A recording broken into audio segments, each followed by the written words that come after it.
মধ্যে ঢুকে একটা বিশৃঙ্খলা তৈরি করে তাদের স্বার্থ হাসিল করে, এটা আমরা চাই না। এটা হলো বাংলাদেশ। আমরা বাংলাদেশের সকল জাতিরাই সমানভাবে বাঁচতে চাই এবং বেঁচে আছি। মুহূর্তে আমাদের বাংলাদেশ একটা কঠিন সময়, আমরা একটা স্পর্শকাতর অবস্থার মধ্যে আছি, তাহলে আমাদের ঐক্যবদ্ধ থাকতে হবে। আমরা অমুসলিম ভাইদেরকে পাহারা দেই, তাদের মন্দিরকে পাহারা দেই, সকলে মিলে দেশের বিরুদ্ধে যারাই ষড়যন্ত্র করবে তাদেরকে ঐক্যবদ্ধভাবে কঠিন হস্তে দমন করব ইনশাআল্লাহ। মানুষ যেভাবে ধর্মীয় সম্প্রীতির উজ্জ্বল উদাহরণ তৈরি করেছে, এটা পৃথিবীতে আসলেই বিরল। কোনো প্রপাগান্ডায় যেন আমরা কেউ কোনোভাবে পা না দিই। প্রধান উপদেষ্টা ডক্টর মোহাম্মদ ইউনূসের ঐক্যের ডাকে সাড়া দিয়ে সংখ্যালঘু তথা হিন্দু, বৌদ্ধ, খ্রিস্টান সকলেই এই মন্তব্য করেছেন। বাংলাদেশের সংখ্যালঘু সকলে ভালো এবং নিরাপদে আছে। খালি শুধু বাংলাদেশের সুশৃঙ্খল অবস্থাকে বিশৃঙ্খলা করার জন্য বাংলাদেশকে নিয়ে মিথ্যা রচনা করছে। তাই তাদের মোকাবেলায় হিন্দু মুসলিম নেতারা কে কি বলছেন আসুন আমরা জেনে নিই।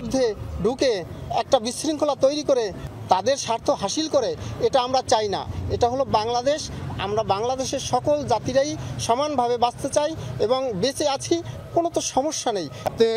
আমাদের বাংলাদেশ একটা কঠিন সময়, আমরা একটা স্পর্শকাতর অবস্থার মধ্যে আছি, তাহলে আমাদের ঐক্যবদ্ধ থাকতে। আমাদের কোন মিডিয়া কোথায় কি অপপ্রচার করতেছে এটা ওই দেশের বিষয়, এটা আমাদের বিষয় না। আমরা কি প্রচার করতেছি এটা হচ্ছে বড় বিষয়। এটি আন্তর্জাতিক সম্মেলন করার জন্য সম্প্রীতি সম্মেলন, এবং বিশ্ব থেকেও আমরা যাতে সেরকম লিডার আমরা এনে এদেশের মিশনগুলোকে, ঢাকাস্থ যে কূটনীতিক মিশনগুলো আছে, যারা আমাদেরকে দেখুক যে আমরা শান্তির মধ্যে মেলবন্ধনে আমরা অবস্থান করতে চাই। আমরা ঐক্যবদ্ধ হয়েছি। যে মিডিয়ায় অপপ্রচার চালাচ্ছে তাদের আমরা প্রতিরোধ করব। আমরা অমুসলিম ভাইদেরকে পাহারা দেই, তাদের মন্দিরকে পাহারা দেই, সকলে মিলে দেশের বিরুদ্ধে যারাই ষড়যন্ত্র করবে তাদেরকে ঐক্যবদ্ধভাবে কঠিন হস্তে দমন করব। বাংলাদেশের মানুষ যেভাবে ধর্মীয় সম্প্রীতির উজ্জ্বল উদাহরণ তৈরি করেছে, এটা পৃথিবীতে আসলেই বিরল।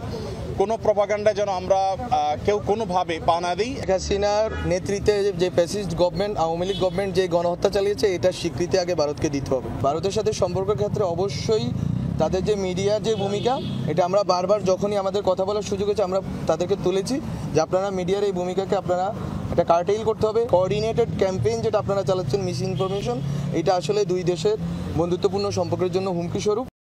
আর এভাবেই ভারতের অগ্রাসন প্রতিরোধে বাংলাদেশের হিন্দু, মুসলিম, বৌদ্ধ সব দল ঐক্যমত পোষণ করেছেন। আশা করি বাংলাদেশের এই ঐক্যের কাছে ভারতের অপশক্তি পরাজিত হতে বাধ্য হবে।